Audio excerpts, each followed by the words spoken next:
Olá, companheiros, muito boa noite. Começando mais um resumo do dia aqui na Causa Operária TV. Hoje é terça-feira, dia 1º de dezembro de 2020. O ano acabou, mas eu, pelo menos, eu não sei o que o meu companheiro Antônio Eduardo, que eu vou chamar daqui a pouquinho, acha disso, mas parece que nós estamos ainda em março, abril, que foi quando começou a pandemia. Parece que o tempo congelou e a gente está. O ano ainda não passou, mas a gente já está em 1º de dezembro de 2020. E vamos falar aqui das notícias do dia de hoje, polemizar bastante. Hoje o nosso tema todo é polêmico, né? Sobre a frente ampla, o pós-eleição, a ressaca eleitoral da esquerda. Bom, antes de eu dar meu boa noite aí para o Antônio Eduardo, só lembrar para todo mundo compartilhar o nosso link 24 horas, compartilhar o nosso programa que estará na playlist assim que a gente terminar aqui a transmissão do resumo do dia no link 24 horas. Também contribuir com a gente, manda seu super chat, seu super sticker, com comentários aí, o valor que você quiser, que nós lemos aqui ao vivo. E também seja membro assinante da Causa Operária TV, caso você ainda não tenha se tornado membro. Contribua com a gente a partir de R$ 7,99 por mês aqui no nosso canal e ajude a fortalecer esse canal Revolucionário Independente. Estou aqui hoje, né, com o meu parceiro de todas as terças-feiras, se bem que terça-feira passada eu não estive aqui, mas ele esteve, o Antônio Eduardo. Boa noite, direto da Bahia. Boa noite, Henrique. Boa noite, Valnei, aí na técnica. E aos nossos amigos e amigas da TV Causa Operária. É isso aí. Bom, Eduardo, é o seguinte, eu falei do que o ano parece que congelou desde que começou a pandemia, né? Mas é uma coisa interessante, aqui nosso primeiro tema é justamente Covid, né? Em 2 semanas, a ocupação de UTI para Covid em hospitais privados de São Paulo aumentou de 55% para 84%.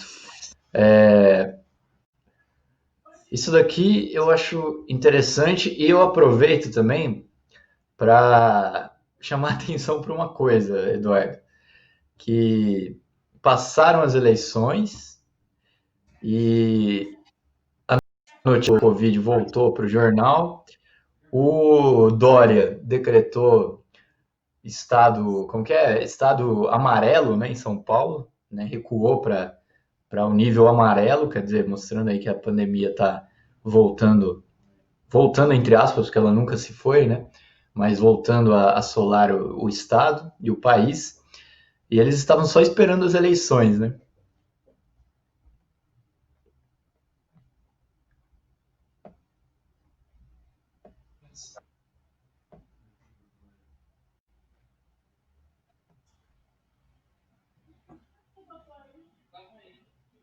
É isso aí, Henrique. O que nós temos que. Na verdade, assim, o PCO, ele já destacava, né, que a Covid nunca tinha diminuído, inclusive questionávamos os números que eram apresentados pelo consórcio de imprensa, porque só é importante recapitular: o governo Bolsonaro ele começou a esconder, né, na verdade não divulgar os números reais da Covid.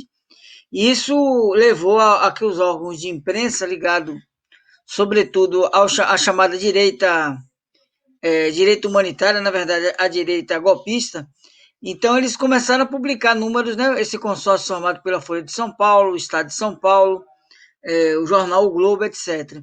Só que acontece o seguinte: esse consórcio, ele próprio começou a manipular. Se você observar bem, inclusive isso pode ser comprovado matematicamente, que o Jornal Nacional, ele tinha, no início, né, da pandemia, praticamente todos os blocos, né, todo o jornal era dedicado à Covid. Ele foi diminuindo, diminuindo, e ele se transformou agora, ele só comenta a Covid exatamente quando ele mostra aqueles números e o mapa do Brasil, onde ele mostra o mapa de três cores, né, em alta, em estabilidade e em decréscimo.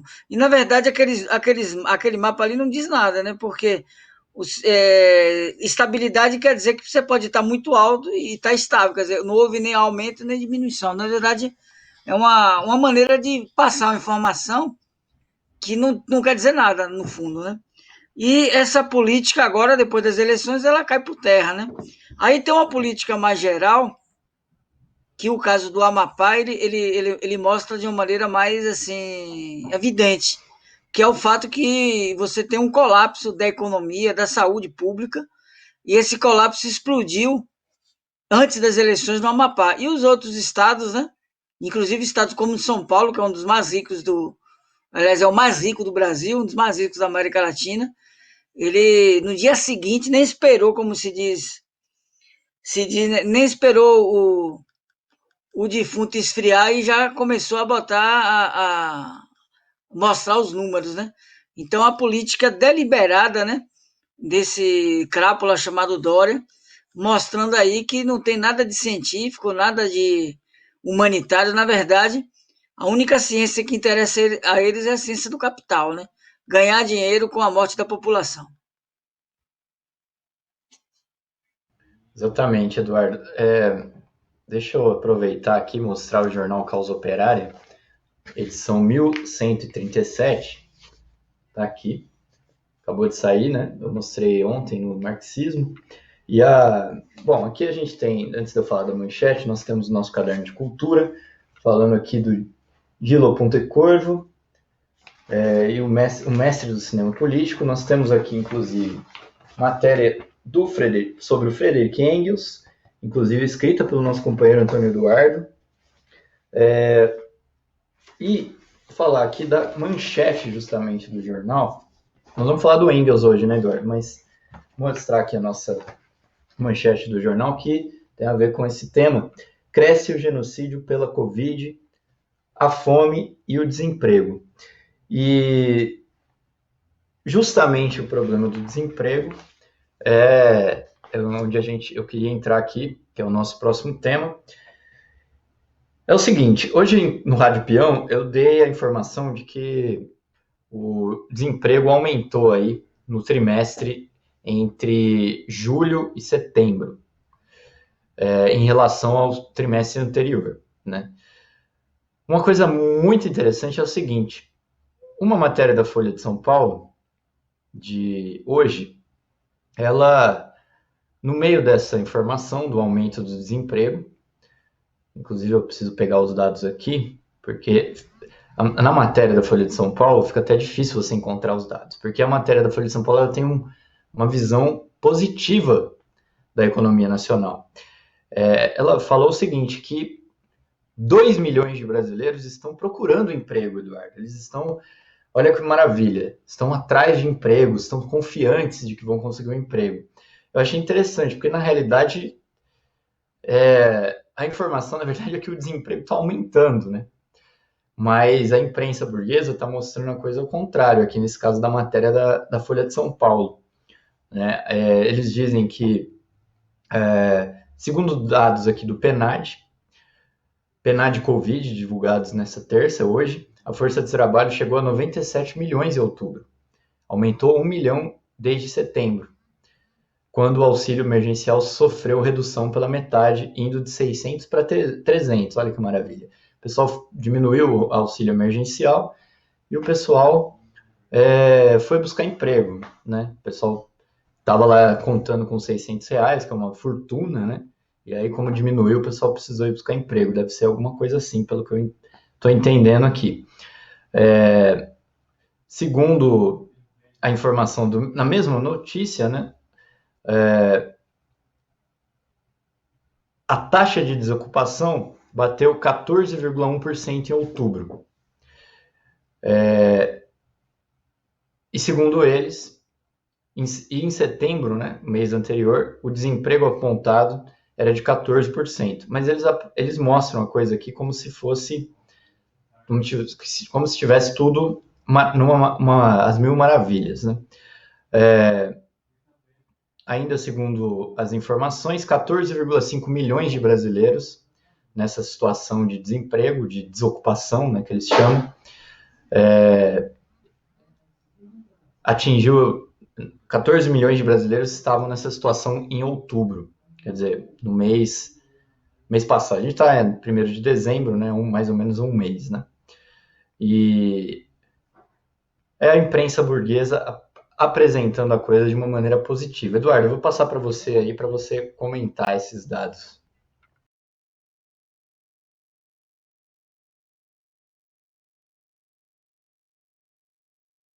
Está sem áudio.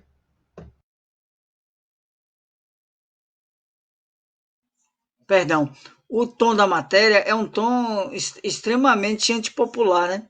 Então ele fala assim, é como se você tivesse milhões de pessoas que estão acomodadas com os R$ 600, agora com os R$ 300, e que quando acabar esse auxílio aí, já está acabando, então o pessoal está procurando trabalho. Então, o eixo, né, vamos dizer assim, o ângulo da matéria é um ângulo extremamente contra o povo, né? Dizendo que o desemprego está aumentando, mas não é uma coisa ruim, é porque o povo está buscando trabalho, está querendo saindo da acomodação e que a economia está ativando. Então, como se diz, né, os capitalistas, eles na verdade vivem da miséria do povo. Então, quanto mais gente desempregada, mais a política mas a imprensa acaba disfarçando e apoiando.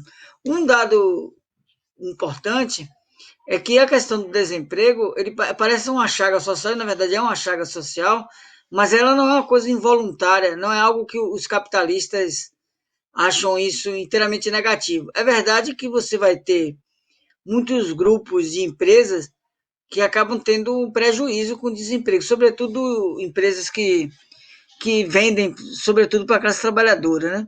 Produtos consumidos pela classe trabalhadora. Mas o capital ele acaba migrando e ele tem como perspectiva rebaixar, né, o valor da força de trabalho. Então, o chamado Exército Industrial de Reserva, constituído a partir da grande contingência de desempregados, é um elemento fundamental. Nós temos várias maneiras de aumentar esse desemprego, né? Uma maneira é o chamado desemprego estrutural, ou melhor, tecnológico, né?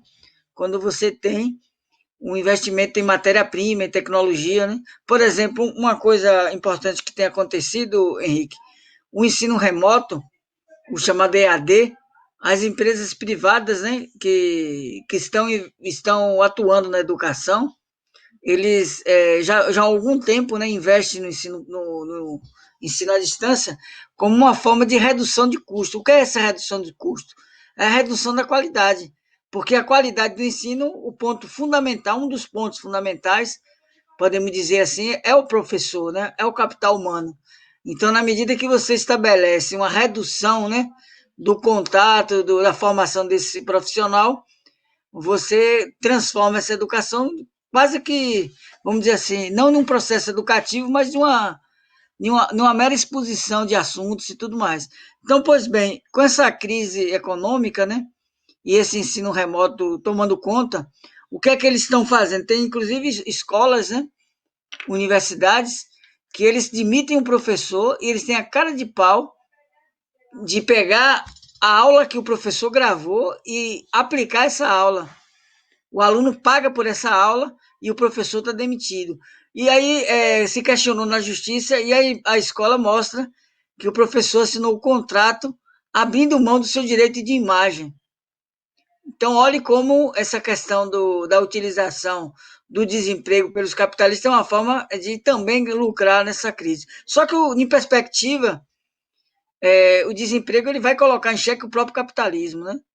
Então, isso vai aumentar a miséria da população, já está aumentando, e no ano de 2021 é um ano que vai ser marcado por grandes turbulências. Aí entra o aspecto político que nós vamos estar discutindo nesse programa, que é o papel dessa esquerda reformista, dessa esquerda dócil, que defende a frente ampla. Então, essa esquerda frente amplista, né, que está presente também na luta sindical e nas eleições, ela é um elemento chave aí para a tentativa de contenção da crise política do regime, entendeu?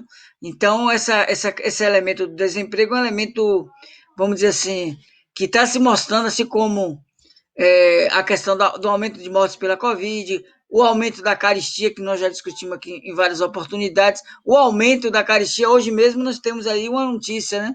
O aumento de luz, os companheiros e companheiras que estão assistindo esse programa, o programa vai ficar mais caro. Tanto para mim que estou apresentando aqui, estou gastando energia e tudo mais, quanto o companheiro que Você tá com está luz nova, né, assistindo. Zé? Meio-dia que você estreou, Contratei aqui a meio-dia que você luz estreou a luz nova.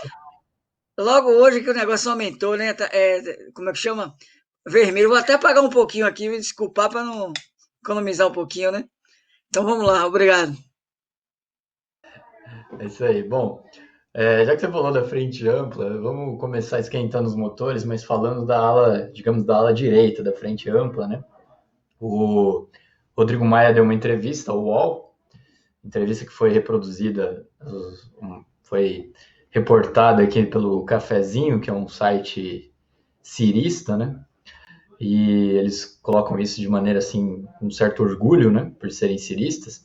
Dizem que o Maia, ele defendeu aí uma aliança, né? Uma frente ampla, com não apenas com o PSDB, mas Maia, que é do DEM, né?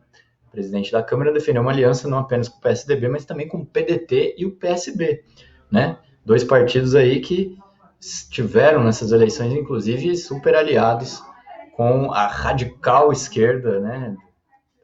Incluindo aí o PSOL, até o PSTU e tudo mais. Ele diz o seguinte, né? Ele diz o seguinte, que acho que seria histórico e um ganho para o Brasil se a gente pudesse juntar PSB e PDT, que tem uma densidade no parlamento, para que a gente pudesse gerar um projeto para o Brasil. Mais à frente ele diz, eu acho que o João Dória, claro, o Luciano Huck está se aproximando, o Ciro Gomes, sem dúvida nenhuma, algum nome do PSB. O mais importante é a gente compreender que é preciso uma aliança desses nomes, o ACM Neto, por exemplo, para que a gente possa tirar uma chapa desse campo. Quer dizer, esse é o campo, né? Segundo o Eduardo Maia, é o campo. Aí a gente tem que decidir: será que esse é o campo do DEM e do PSDB, ou seja, da direita, ou é o campo da esquerda? Porque a esquerda está junto com esses nomes aí, PDT e PSB também. Aí eu jogo para você comentar isso daí.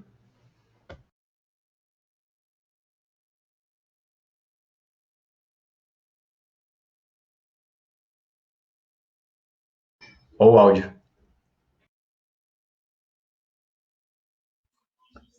Eu faço isso para chamar atenção, né? Que o cara vai falar, é o áudio. Então, agora tem áudio. Então, veja bem, o centro golpista, o DEM é o centro golpista, junto com o PSDB. Agora, um elemento fundamental nesse centro golpista foi o MDB, através do vice-presidente, o Temer. Só que acontece o seguinte, o que pese o fato do MDB ter milhares de prefeituras no país, o MDB não tem a força política para apresentar uma candidatura própria para as eleições presidenciais. Mesmo o DEM, né, ele tem ensaiado procurar candidaturas, vamos dizer assim, vinculados à Rede Globo, como, por exemplo, o Luciano Huck, e o PSDB tem já a candidatura do Dória. Então, esse campo aí, ele tem fretado, vamos dizer assim, com setores da chamada esquerda burguesa, que é o PDT do Ciro Gomes e é o PSB. Lembrando duas eleições importantes, o caso de Recife, onde o Ciro Gomes, juntamente com o PCdoB, apoiaram aí a candidatura do PSB, né? Fizeram uma campanha sórdida contra a candidatura do PT, nós vamos, inclusive, comentar isso aqui um pouco mais, mas outro local de destaque foi o caso de Salvador, onde o Ciro Gomes apoiou assim entusiasticamente a candidatura do DEM, o candidato de ACM Neto. Então, aqui na Bahia, essa coligação proposta pelo Rodrigo Maia, ela já foi implementada através da aliança Ciro Gomes-ACM Neto.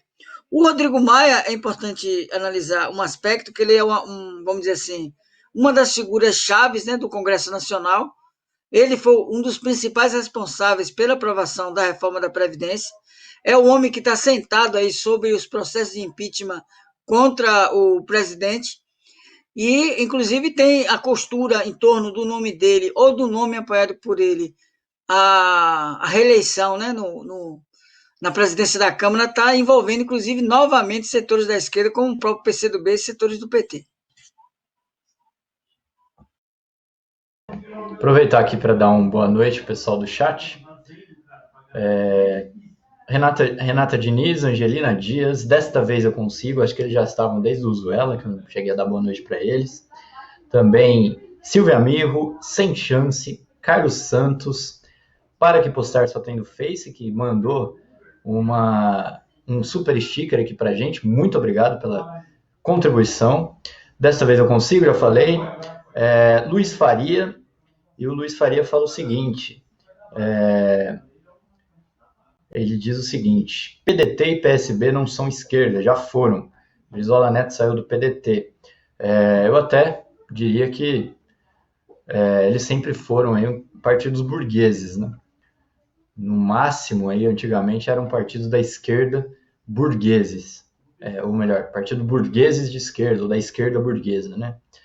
E também boa noite aqui para o Fabiano Proletário. O próximo tema tem a ver com esse, já entrando na ala esquerda da Frente Ampla.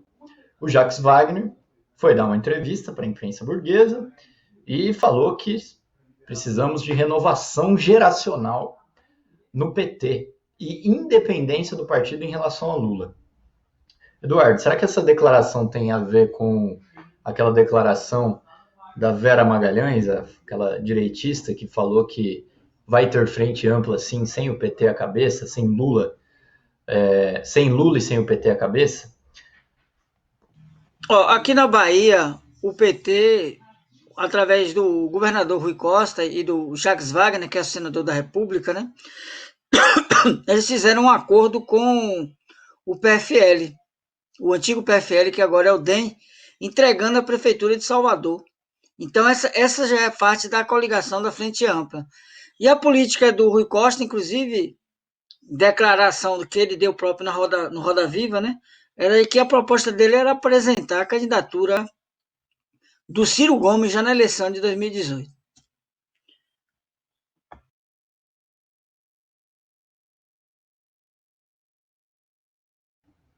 Tá tossindo aí, o Eduardo tá tossindo um pouco. O Jacques Wagner deu até.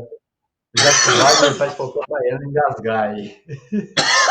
O Eduardo conhece bem o Jacques Wagner, ou a política do PT na Bahia, que tem sido aí o carro, digamos assim, um dos pontos, né, da ala do PT que defende a frente ampla, né? Eduardo, você recuperou aí? Ou melhor assim, obrigado, Henrique. Veja bem, o Wagner, ele agora está com uma política, na verdade, anti-Lula. Eu me lembro, vou colocar aqui um depoimento para vocês, o seguinte, quando teve o Fórum Social Mundial, um dos últimos, né, ocorreu aqui em Salvador. E nesse fórum, Lula ainda estava na verdade, estava na iminência de ser preso, e ele fez um grande ato no estádio Pituaçu, né? E nesse dia, o PCO estava lá, nós fizemos uma ampla campanha, né, pela liberdade de Lula, tudo. Me lembro que naquela ocasião nós tiramos aí, eu acho que era cerca de 20 mil cartazes. E o que é que nós fizemos? Nós demos entrada na gráfica e não tínhamos dinheiro para pagar o cartaz. Então fomos para o evento arrecadar o dinheiro para pagar esse cartaz. Mas aí a gente conseguiu, efetivamente, mais, inclusive, fizemos até mais cartazes e tudo mais. Mas o dado interessante é o seguinte, que o Lula falou nesse ato, né? E nesse ato o Wagner não estava. Ele perguntou, cadê o Galego? Porque ele chama Wagner de Galego. E o Galego não estava presente. Uma semana antes, teve um episódio da polícia que bateu na casa do Jacques Wagner por conta da acusação da Lava Jato, né, e outros setores da burguesia, acusando o Wagner de ter feito superfaturamento nas obras da antiga Fonte Nova e agora Arena Fonte Nova. Então, observe, ele pegou a burguesia, fez esse ataque ao Wagner, e o Wagner não foi nesse ato em solidariedade a Lula, um dos últimos atos antes da prisão do mesmo. E a política do Jacques Wagner e do PT baiano sempre foi uma política de se aproveitar da imagem de Lula, né, politicamente, para inclusive garantir a eleição e a reeleição do próprio Rui Costa, mas na prática a Frente Ampla ela não é uma teoria ou uma proposta abstrata. Aqui na Bahia a Frente Ampla é aplicada efetivamente. O vice-governador do estado, o Leão, é um cidadão do PP, um partido da base de Bolsonaro, e você tem vários elementos da direita, né, nas eleições municipais, os candidatos ligados ao PSD do Kassab e do Otto Alencar, aqui da Bahia, foi o partido que mais prefeituras elegeu. Isso por quê? Porque o governo do Estado facilitou, né, vamos dizer assim, essa divisão do trabalho e a eleição desses candidatos. E quem é Otto Alencar? Otto Alencar era um carlista tradicional aqui da política baiana, como o próprio João Leão e outros. Então, na Bahia, você tem uma aliança política, né, do PT com aquilo que tem de mais atrasado na política nacional, que é setores egressos do carlismo. E essa política que é apresentada como vitoriosa, que o Jacques Wagner está querendo implementar a nível nacional. O problema é que a candidatura de Lula, ela é uma candidatura que vai colocando em xeque toda a frente ampla e que coloca em xeque essa política da direita do PT, que é uma política de virar a página do golpe, de fazer aliança com a burguesia e tudo mais. E a frente ampla também é interessante, você falou do vice aí, aí na Bahia, né, até escandaloso, e me lembrou também já entrando um pouco nas eleições, mas sem querer atropelar, mas me lembrou a questão que aconteceu, não foi hoje, foi acho que ontem, né, que o Eduardo Paes, que foi apoiado pela esquerda, entrou em contato com o Bolsonaro, né, acabou de levar aí o voto do PSOL, do PT, etc e tal, como a grande, o mal menor, né? Vamos votar em paz contra o bolsonarismo. E ele ligou para o Bolsonaro para já fazer aquela articulação. Quer dizer, na verdade, mostra que a frente ampla, ela cabe até mesmo os bolsonaristas na frente ampla, né? Esse é o caso do governo da Bahia, bem claro, né? Com um cara do PP, né, como vice. E o DEM também, né? Tem ministro do Bolsonaro que é do DEM. Né? O Rodrigo Maia, um presidente da Câmara, ele está lá, ele é base do governo, né? Apesar de se apresentar aí como, vez ou outra, ser apresentado como crítico do governo Bolsonaro. Né? É muito interessante isso daí, né? A frente ampla cabe todo mundo, na verdade. Até mesmo os bolsonaristas, né? Essa coisa do Paes é importante, que a gente falou agora do Rodrigo Maia. Inclusive, tem uma foto hoje nos jornais que é o Rodrigo Maia levantando o Eduardo Paes, os braços, né? Os dois levantando os braços, mostrando aí que a vitória do Eduardo Paes é a vitória de Rodrigo Maia. Isso é importante pelo seguinte: tem pessoas que falam assim, mas o PSOL agora é um partido de esquerda. Observe, o Freixo, ele retirou a candidatura para garantir as eleições de paz. Como teve essa polêmica nesse segundo turno, envolvendo inclusive o PSOL, né? Porque o Crivella acusou o Paz de ter feito um acordo de entregar a Secretaria de Educação para o PSOL. Aí foi feita aquela campanha, né, de denúncia do Crivella falando que ia ter pedofilia do PSOL, tudo essa, vamos dizer assim, essa patifaria tradicional do Crivella. Aí o que é que o Freixo fez? Ele, de imediato, ele gravou um vídeo para ele se aproveitar do ataque bolsonarista de Crivella para levar a esquerda carioca a apoiar o DEM, para apoiar o Rodrigo Maia, apoiar o golpe. Então, o papel que o PSOL cumpre no Rio de Janeiro é um papel, assim, vamos dizer assim, de apoio, né, à direita no Estado. Então, isso é uma coisa muito importante, entender isso e colocar a necessidade da construção de uma alternativa de esquerda, efetivamente, que leve à ruptura com os setores da burguesia. Então, essa conversa mole, essa conversa fiada, que tem que votar no pessoal por causa disso. Não, votar no pessoal, meu amigo, significa você engatar no tem da frente ampla, significa você apoiar o golpe. Então, quem está militando no PSOL, me perdoe, mas está fazendo o jogo da direita, um jogo que eu acho que até assim, o cara fala, mas é o cara do PSOL que está falando, está escancarado agora, com esse negócio de paz, desejar dedicar a eleição ao próprio Bolsonaro, o apoio a Rodrigo Maia, que era evidente, né? Então, isso daí é, vamos dizer assim, revelador, né? Realmente. E para a gente não esquecer aqui, o Guilherme Boulos declarou aí, né? Declarou não, como que é? Desejou boa sorte para o Bruno Covas, né? Grande amigo Bruno, né, que ele chamava de Bruno nos debates, com tanta intimidade aí. E o Marcelo Freixo, Eduardo, vamos pular só uma coisa, já que a gente ficou falando do PSOL, vamos para a entrevista do Freixo para o UOL, Folha de São Paulo, né? E, entre outras coisas, ele, depois de falar muito aí, inclusive me chama a atenção a matéria, porque é um espaço gigantesco para o Marcelo Freixo poder fazer todo um balanço aí do PSOL, o grande PSOL, saímos vitoriosos, fortalecidos, aquilo que a imprensa golpista, né, e direitista vem repetindo desde antes até do final das eleições, né?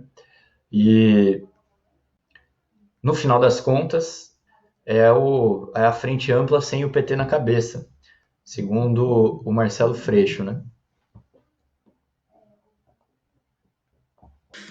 Na verdade, é a política que o Freixo, inclusive, é bom resgatar, Henrique, naquela ocasião da prisão de Lula, onde o PCO, por exemplo, fazia uma grande campanha, o PCO e os setores do PT também, pela liberdade de Lula, e o Freixo falou o seguinte, que a luta pela liberdade de Lula não unificava a esquerda. Então, a esquerda não deveria pautar a liberdade de Lula. Tinha que ser um negócio assim, que você deixasse lá escondido, de preferência lá na própria sede da Polícia Federal em Curitiba.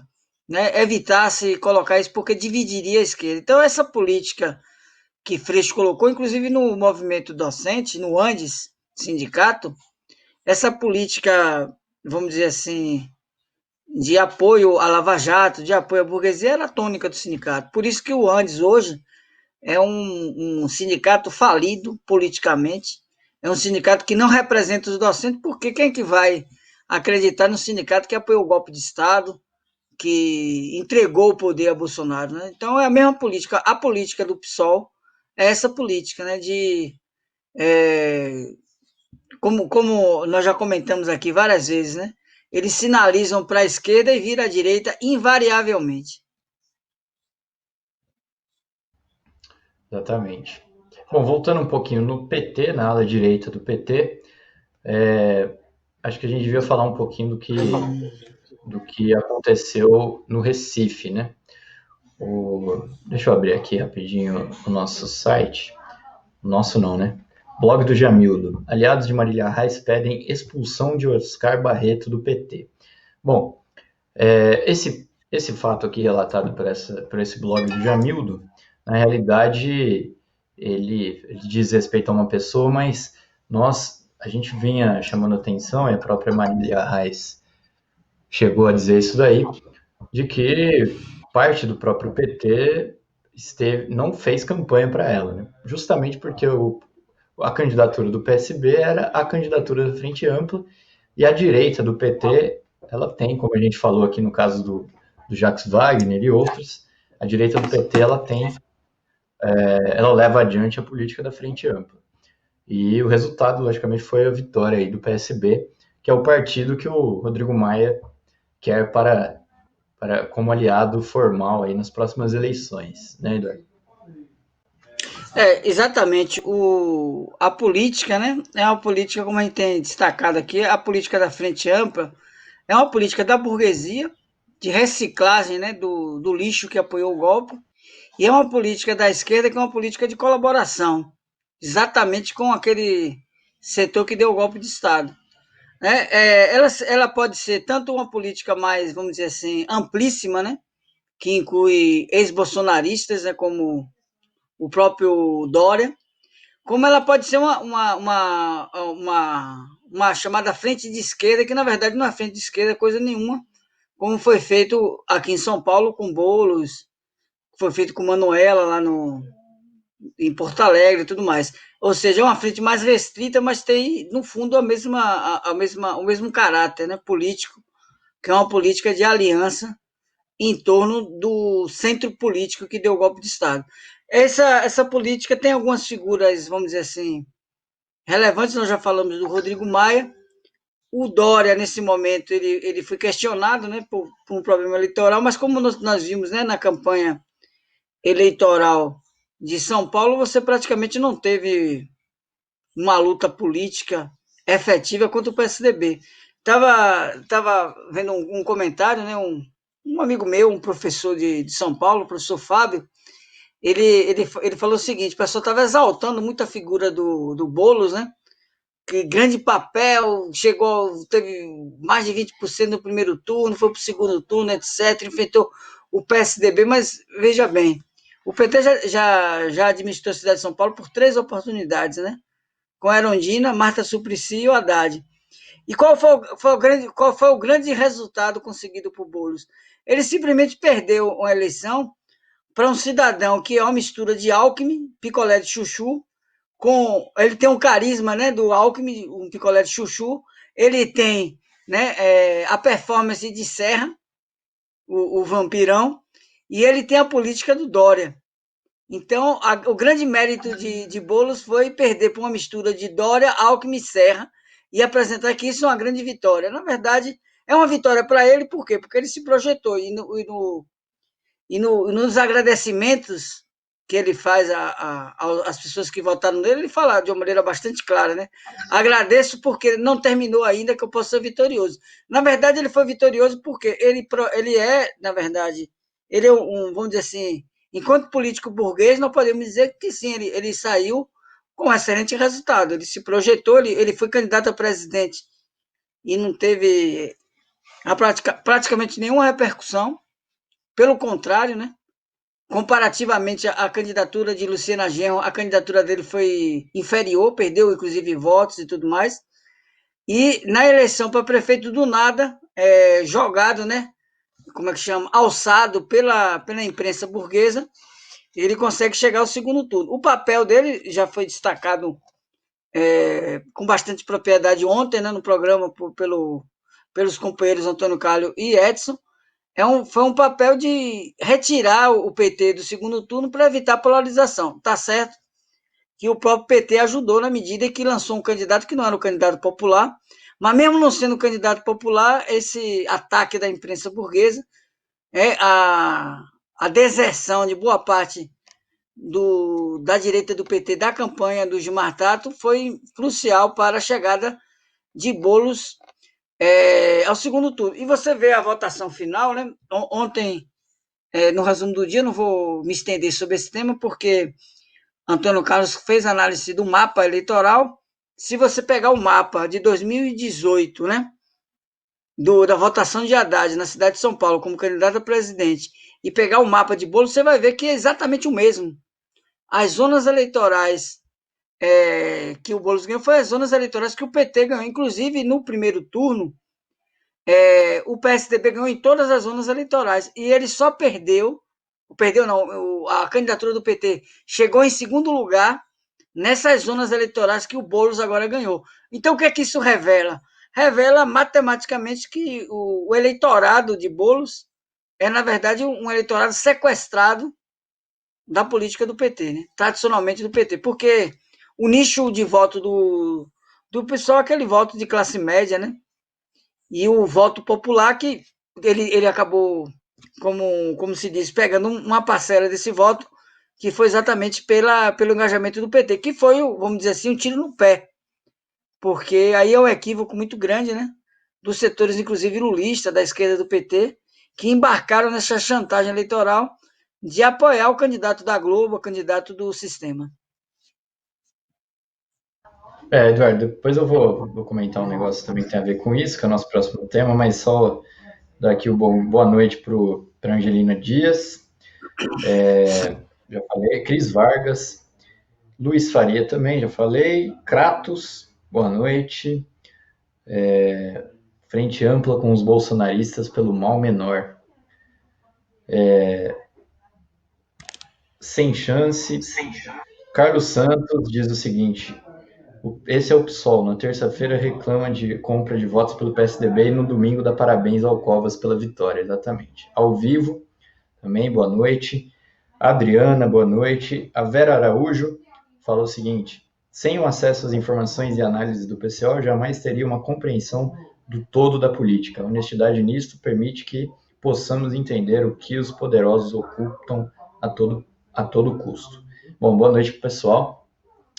Eduardo, é o seguinte, nós falamos bastante das eleições, vamos concluir aqui com a seguinte coisa. Nós tivemos vários balanços, né? Terminou as eleições, tivemos vários balanços. Eu vi coisa da imprensa golpista, eu vi coisa da imprensa de extrema direita, eu vi o vice-presidente Mourão falando, eu vi o Fernando Henrique Cardoso falando, eu vi o Valério Arcari do PSOL falando, eu vi o Vladimir Safat falando, o pessoal do PT falando, etc, etc, etc.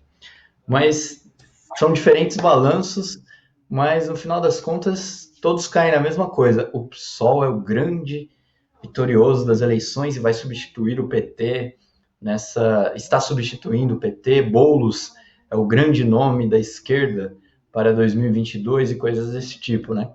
Então, bom, vou passar a bola para você comentar esse negócio, que é aquilo que a gente falou, né? Um partido da esquerda pequeno-burguesa, dócil, como nosso título fala, né?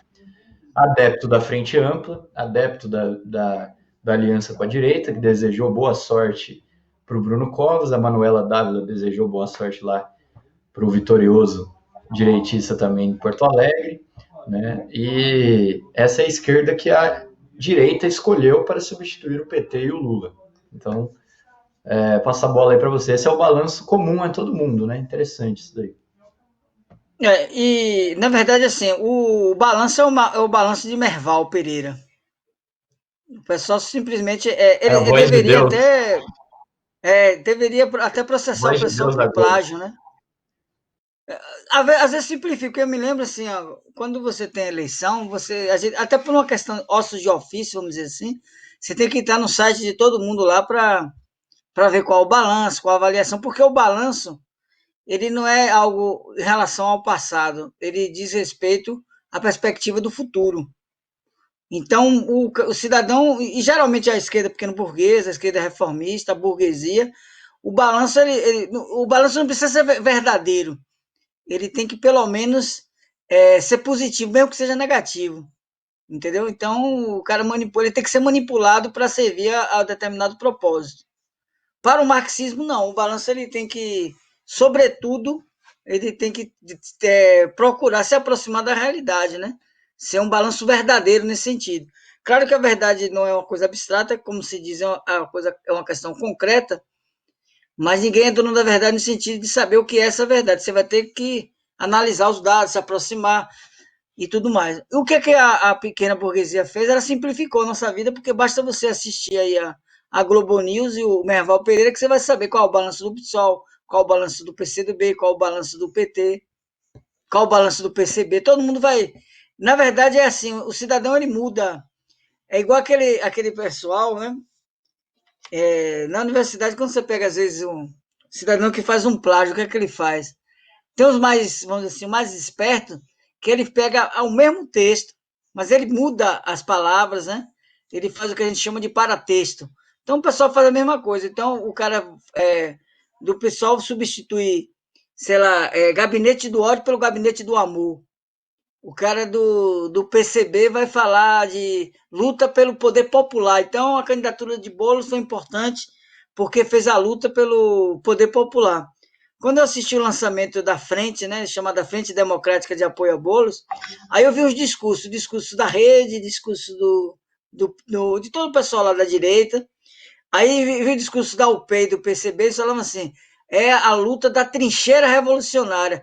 É a mesma coisa do outro, só que o cidadão pega e muda a palavra, entendeu? No Diário Causa Operária, não sei se ainda tem essa sessão, Henrique, você que é um dos redatores aí do jornal, que era assim, onde você lê tal, leia-se, né? Então, onde você lê poder popular, leia-se frente ampla. Então, é a tradução.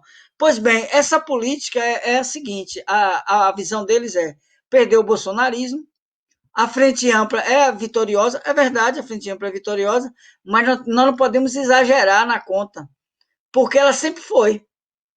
Se você analisar as eleições, pelo menos da redemocratização para agora, se você tabular a quantidade de prefeituras, você vai ver que é o seguinte: o centro, né? Tanto o centro que era o poder da ditadura militar, PFL, PDS, depois, não, aliás, a Arena, PDS, PFL e agora DEM, MDB, PMDB, agora novamente MDB e PSDB, esses grupos aí que dividiam o poder entre si. E continua sendo assim. Mesmo na época do PT, o PT evidentemente teve um crescimento muito grande, mas também o próprio PT, se você. O caso da Bahia, como eu já falei no início do programa, é exemplar. Vários parlamentares, vários prefeitos eleitos na sigla do PT eram simplesmente políticos burgueses de direita que aproveitaram, vamos dizer assim, a ocasião para botar uma estrela e se eleger prefeito, como sempre foi pelos partidos da direita. Pois bem, isso tudo para dizer o seguinte, que esses balanços aí, eles querem atacar, sobretudo, a questão de Lula. E entramos no nosso tema central. Agora, por que atacar Lula? Porque eles querem evitar a política de enfrentamento ao golpe. Né? Eu postei de um grupo que existe aqui na Bahia, um grupo do Zap, de Zap, né? Tem muita gente do PSOL, da esquerda e tal. E aí eles falaram assim: o PCO vai estar aí na frente ampla com Lula e a direita. Interessante é o seguinte: eles não têm análise, eles jogam a coisa como se a política fosse um jogo de acusação. Né? O gabinete do amor só serve para a direita, entendeu, Henrique? Então, para Bruninho, o pessoal é paz e amor. Agora, para o pessoal não é sério, o pessoal está numa Kombi, aquelas histórias, aquele papo furado, né? Então, pois bem, o gabinete do amor, melhor, o gabinete da capitulação, eles tentam dizer o seguinte: mas o PCO, ao colocar a questão de Lula, está defendendo a política de conciliação, nada disso. Na verdade, a candidatura de Lula, ela vai colocar um elemento de divisor de águas com os golpistas. Aí você vai dizer, não, mas Lula é um político conciliador? É. Tanto é assim que a Gleice e o próprio Lula, eles embarcaram muito nessa política de frente ampla, para não dividir o PT, por exemplo. Não que entraram na frente ampla, mas eles fizeram, tipo assim, vistas grossas, né? Mantiveram a candidatura da Marília Reis, né, que se contrapondo à candidatura do PSB. Um equívoco que eles não fizeram isso em 2018, retiraram a candidatura, né, pela pressão da própria direita do PT no estado de Pernambuco, e agora eles mantiveram a candidatura, o que mostrou uma coisa acertada. Né? E aí você vê agora, no caso de São Paulo, que eles acabaram, né, o próprio Lula acabou apoiando o Boulos, e o que levou, na verdade, a uma política de favorecimento à própria direita. Né? É claro que nós entendemos, né, essa posição, tanto do PT como do próprio Lula, que é uma posição, vamos dizer, tradicional. Eles buscam uma frente de conciliação também. Né? Agora, o problema é um problema objetivo na correlação de forças.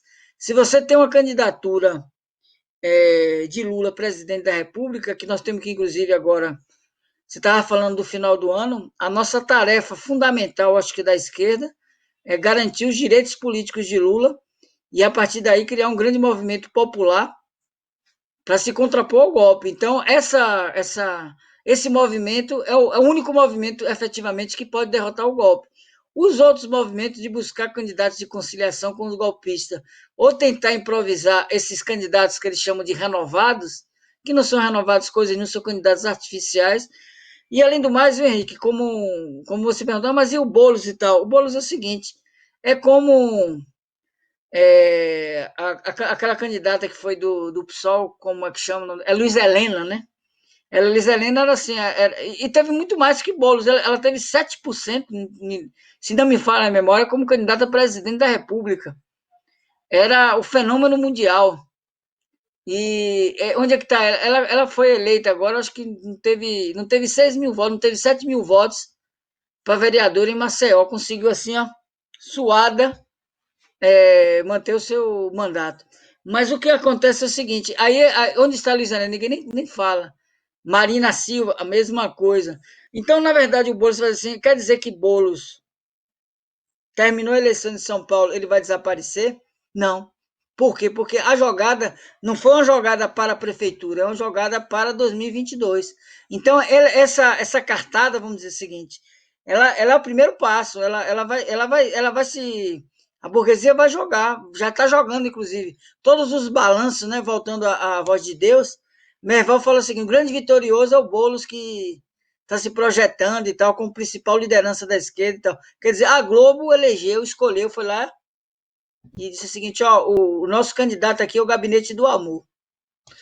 Nós temos que rejeitar isso assim de uma maneira bastante clara. Aí, veja bem, pessoal que está nos assistindo agora, aí não adianta a pessoa dizer, mas vocês vão. O pessoal vai ficar isolado. Veja, não provavelmente de ficar isolado, é de você não participar desse processo político de fundamentação, de consolidação do golpe.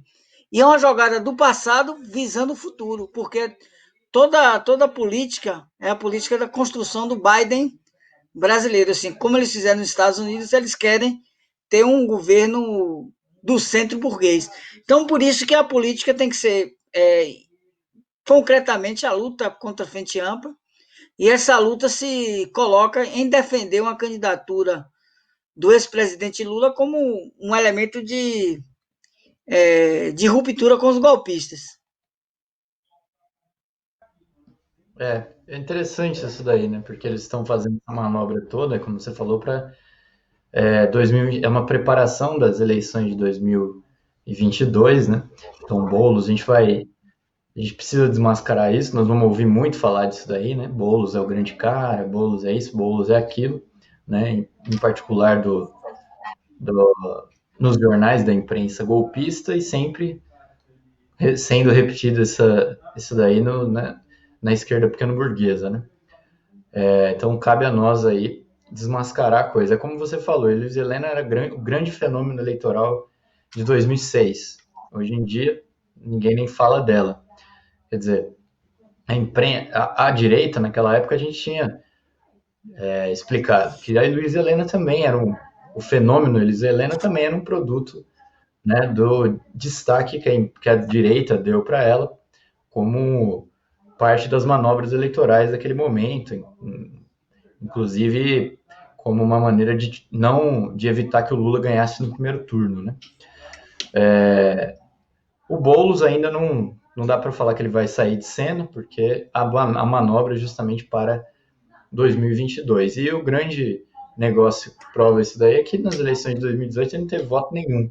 E de repente ele virou o cara mais popular, né, das galáxias aí, o grande esquerdista, Guilherme Boulos, com grande apelo popular, substituto do Lula, etc e tal. Interessante isso daí. Henrique, E interessante que lá, né, denunciando. o pessoal tem até imaginação, viu? O Breno Altman, ele falou o seguinte, que Boulos é um grande vitorioso, e fala que é um candidato até marxista, o termo foi utilizado, o Boulos, o Valério Arcari, ou melhor, o Breno e o Valério Arcari. Veja bem, o marxismo do gabinete do amor. Quer dizer, é uma coisa assim, chega a ser até ridículo o cara falar um negócio desse, né? Agora, o que é interessante, você falando assim, dá pra gente entender um aspecto, né? A Luísa Helena, me lembro que ela foi capa da revista Cláudia, da editora Abril, né? Então, assim, mulher do ano é Luísa Helena. Isso antes da eleição, foi dezembro, porque eles escolhem acho que mês de janeiro de 2006. Então, na verdade, você vê como a burguesia fez a operação. O DNA do PSOL é exatamente isso, né? Um partido parlamentar, e eles utilizavam essa campanha, na verdade, antipetista. Agora, um dado relevante é que agora o que é que acontece? Eles querem o voto do PT, sequestrar as bases do PT. Por isso que a candidatura de Boulos, ele não tem um ataque frontal ao PT. Pelo contrário, ele faz o contrário. Ele quer na verdade apresentar a seguinte história: eu fui o grande líder da luta contra o golpe, o que é um absurdo, um disparate completo, né? A política de Boulos foi abertamente uma política de contra o governo Dilma, né? O pessoal é interessante esse debate do golpe, e parece que a luta contra o golpe foi no século passado, né? Nós vamos ter um curso agora no partido sobre o stalinismo, e você vê o pessoal falsificando a história, né? Que Stalin, em 1945, ele sozinho acabou com o nazismo, umas coisas absurdas, sem pé nem cabeça. Mas você fala, pô, foi, sei lá, há quase 60 anos, se você pegar a ascensão do stalinismo na década de 20, então, quase 100 anos atrás. Mas o golpe não, o golpe foi há 4 anos atrás, em 2016. Então, será que o pessoal se esqueceu ali dos atos contra o ajuste fiscal, não vai ter Copa e tudo mais? É só a gente fazer um pequeno exercício, pega aí as colunas assinadas pelo seu Boulos na Folha de São Paulo, se era a luta contra o golpe expressa naquelas colunas. Você não vai encontrar nem a palavra golpe ali, entendeu? É, Então, o azar do pessoal também, que hoje tem YouTube, internet, igual a Valéria Arcária, né? Que falou que não ia ter golpe porque o Japão não queria, que ninguém queria o golpe. Aí o cara, hoje em dia tem YouTube, você vai lá e bota a gravação, olha lá o cara falando a loucura, né? Então é isso, né? Então tá tudo registrado, nós temos que inclusive fazer essa propaganda, porque ó, eles têm a técnica, o pessoal fala do Bolsonaro que é nazista, fake news, mas a técnica do gabinete do amor é a seguinte: quanto mais você falar do amor e dizer que você foi contra o golpe, o pessoal vai até acreditar. E aí é aquela ideia de passar o pano, né? O papel dos petistas que apoiaram o Boulos no primeiro turno, né? E eles até fabricaram petista, né? Eu vi aqueles manifestos lá. Você vê o cidadão que um dia usou a estrela no início do PT, aparecia ali como o militante do PT que agora estava apoiando o Boulos. Na verdade, era uma falsificação, apesar que nós sabemos que teve vários setores da direita do PT que já embarcaram no Boulos lá no primeiro turno. Então, esse pessoal ele cumpriu esse papel, né, de passar o pano. Só que o PCO não vai passar pano para candidato da Globo, candidato da burguesia, de forma nenhuma. Eduardo, inclusive, você falou uma coisa que é interessante, voltando um pouco. Essa questão do stalinismo é interessante mesmo, né? Criaram uns mitos, né? O Boulos foi o maior lutador contra o golpe, o maior defensor do Lula, mas é interessante também o seguinte, porque o Lula morreu, né? Segundo todo mundo. Segundo a esquerda, o Lula tem que ser substituído pelo PSOL, pelo Boulos ou por qualquer outra pessoa, né? O Jacques Wagner falou que precisa fazer uma mudança geracional no PT e ser independente do Lula. Mas, para a operação do PSOL e do Boulos dar certo, eles precisam se apresentar como grandes defensores do golpe, ou perdão, grandes defensores da luta contra o golpe, grandes defensores do Lula, né? Quer dizer, se o Lula tá morto, por que se apresentar como grande defensor do Lula, né? Isso que também é uma coisa interessante que ninguém explica, né? Quer dizer, se você precisa se apresentar como grande defensor do Lula para você ser aí credenciado como o nome da esquerda, a própria esquerda que acredita nessa conversa, então deveria dizer, então por que nós não lançamos logo o dono da porcada, que é o próprio Lula, né? É tudo um golpe, é uma Na manipulação verdade, eles grotesca. matam aquela ideia, né? Vamos matar o rei e dizer que o rei é bom enquanto está morto. Então, vamos pegar uma coisa assim da eleição, né? Antes mesmo tem esse debate que o pessoal levanta da candidatura de Lula, mas vamos dar uma colher de chá para eles, Henrique. Vamos dizer o seguinte: então tudo bem, então vamos fazer uma campanha aqui para garantir os direitos de Lula ser candidato. Então, se você é favorável à liberdade de Lula e tudo mais, vamos fazer essa campanha. Eles não fazem. Por quê? Porque não unifica. Então, volta aquela coisa. Então, ele é uma mentira, assim, como se diz, mentira tem perna curta. Então, é exatamente isso como você coloca. A mentira tem perna curta. Eles estão aí. Na verdade, eles falam tanto do mito de Lula, né? Eu já vi uma acusação ao PCO dizendo assim: o PCO ele ajuda a construir o mito de Lula. Na verdade, eles estão construindo um mito. Eles querem um Lula inexistente, porque o Lula real, como você falou, ele está aí, ele pode ser candidato. Então, eles criam um Lula do passado para dizer: eu defendi aquele. Não defendeu nada, defende agora. Entendeu? Vamos garantir os direitos políticos de Lula agora. Vamos abrir o debate de se é para ter uma frente de esquerda para realmente derrotar Bolsonaro, então vamos ter a única candidatura que é viável minimamente. E olhe bem, se Lula for candidato, não é que a coisa vai ser mamão com açúcar, como se diz, vai ser uma verdadeira batalha, como aconteceu na Bolívia, aconteceu em vários outros lugares. Mas então, vamos travar essa luta, né? Eu acho que, por exemplo, eu vejo pessoal assim um pouco, pô, a eleição, a frente ampla, essas novas lideranças. Eu acho que na medida que o PCO vai colocar essa campanha, nós estamos convidando aí, na verdade, conclamando aí os militantes sérios da luta pelo golpe para se posicionar politicamente. Porque entrar nesse jogo de nova liderança com bolos, com os candidatos da Globo e tudo mais, significa ter feito a mesma coisa de ter apoiado, sei lá, Eduardo Cunha na luta contra Dilma. Só que em vez de você usar o gabinete do ódio, você usa o gabinete do amor. Mas pode ser gabinete do amor, gabinete do ódio, já funciona mesmo, era função golpista. Então a luta contra o golpe é a luta para garantir os direitos políticos de Lula, de garantir que ele seja candidato e que ele seja presidente da República. Então essa luta nós vamos colocar aí, e nós sabemos a força popular, e nós vamos reverter essa situação através de uma ampla mobilização nas ruas. Exatamente. Bom, Eduardo, como nosso tempo está avançando, eu queria que você falasse um pouquinho dos 200 anos do Engels, matéria que saiu no jornal causou que você semana falei por você. Lembrar aí um pouco também dessa data do grande revolucionário Friedrich Engels, um dos fundadores aí do materialismo histórico.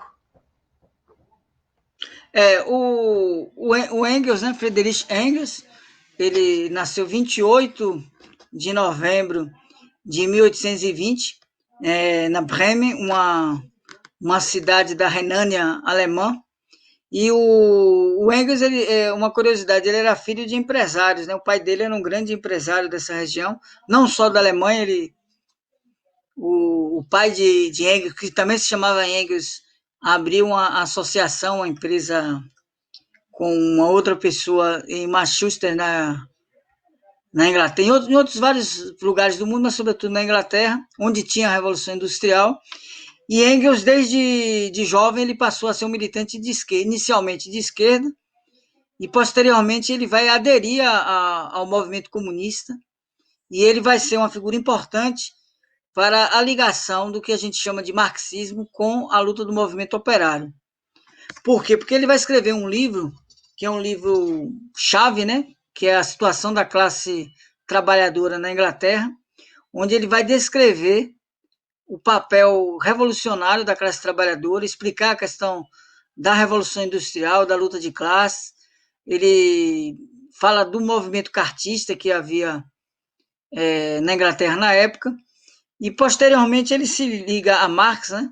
Karl Marx, que era o grande militante socialista, e a partir dessa parceria entre Marx e Engels, nós vamos ter uma criação de um movimento revolucionário, né? De uma teoria revolucionária, que vai se chamar marxismo, em homenagem a Marx, mas o Engels, podemos afirmar aqui com todas as letras, que Engels vai cumprir um papel fundamental. Ele é um cofundador do marxismo, escreveu junto com Marx um livro que não foi publicado na época, chamado Ideologia Alemã, que coloca fundamentalmente a base do materialismo histórico, materialismo dialético. Escreve junto com Marx o Manifesto da Liga Comunista, no famoso Manifesto Comunista. O Manifesto Comunista, o Engels, ele vai ter um papel relevante da seguinte forma: ele escreve um livro chamado Princípios do Comunismo, que o jornal Causa Operária publica esse livro, né? Em forma de perguntas e respostas, vamos dizer assim, um catecismo revolucionário. E com base nesse catecismo que o Marx vai escrever, né, vai dar a redação final junto com o próprio Engels, do Manifesto Comunista, que é vamos dizer assim, o principal documento revolucionário, podemos dizer, de todos os tempos, né? Posteriormente, aí não vou me alongar muito nesse tema, mas o Engels vai ter um papel importante no final da vida de Marx, quando ele escreve um livro chamado Anti-Düring, que era um livro de polêmica no interior do Partido Social Democrata Alemão, e esse livro ele vai colocar assim, de uma maneira sintética, as teses fundamentais do materialismo histórico, do materialismo dialético, da luta de classe e pontos fundamentais do marxismo. Após a morte de Marx em 1883, Engels ele vai ser o principal responsável pela edição do volume 2 e do volume 3 do O Capital, né?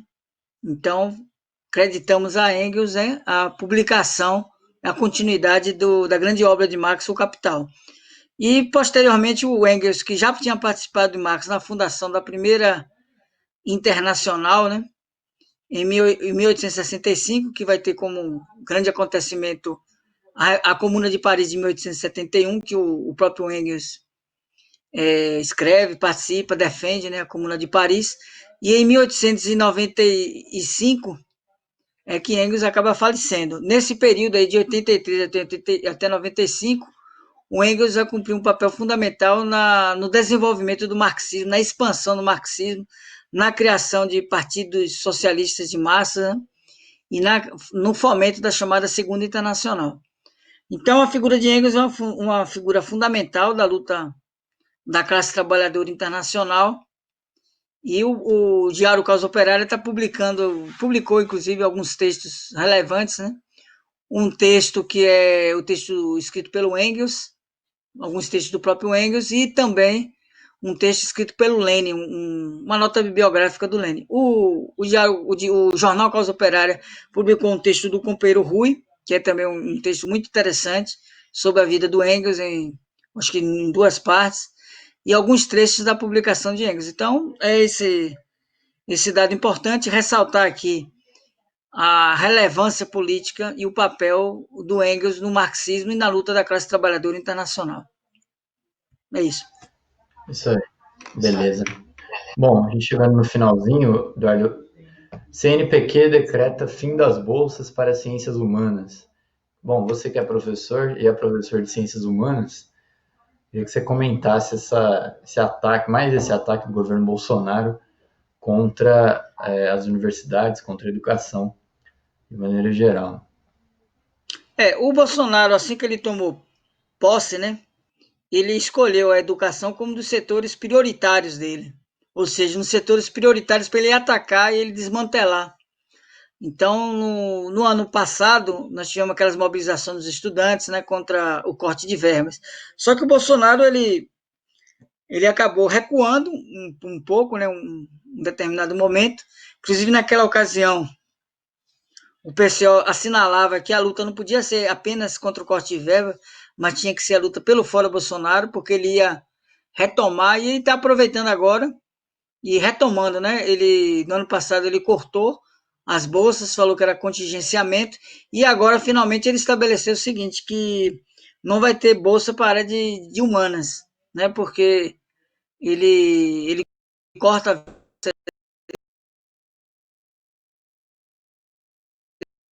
com o desenvolvimento de qualquer crítica nas universidades.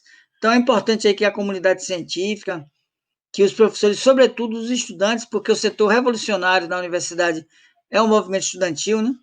Junto com os professores e com os técnicos, realizar a luta aí pelo governo tripartite, porque só através da verdadeira autonomia e democracia na universidade, ou seja, uma gestão compartilhada dos três segmentos, nós vamos poder barrar efetivamente esses ataques aí de Bolsonaro e do capital contra, não só a universidade, mas contra a ciência. Quando você corta verbas para a CNPq, que é um organismo de fomento, quando se corta a verba da CAPES, que é outro organismo de fomento, você acaba liquidando com o desenvolvimento da ciência no país.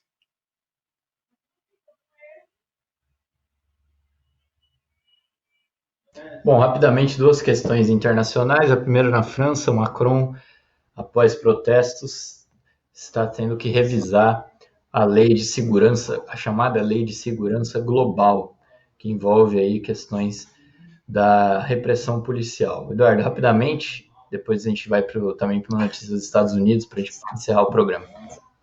Bem, na França está tendo grandes mobilizações, né?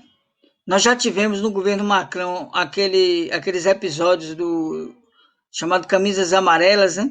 Coletes Amarelos, que era uma campanha contra as leis de trânsito e contra o falta de investimento do governo, pelo governo francês, e agora nós temos aí uma tentativa do Macron de estabelecer um verdadeiro regime de exceção na França. E essas mobilizações estão se ampliando, estão tendo um impacto muito grande na Europa. Interessante que aqui no Brasil tem sido noticiado muito pouco, né, esses acontecimentos, que mesmo com a Covid, com todo o problema da restrição sanitária, você tem a insatisfação popular se manifestando fortemente na França.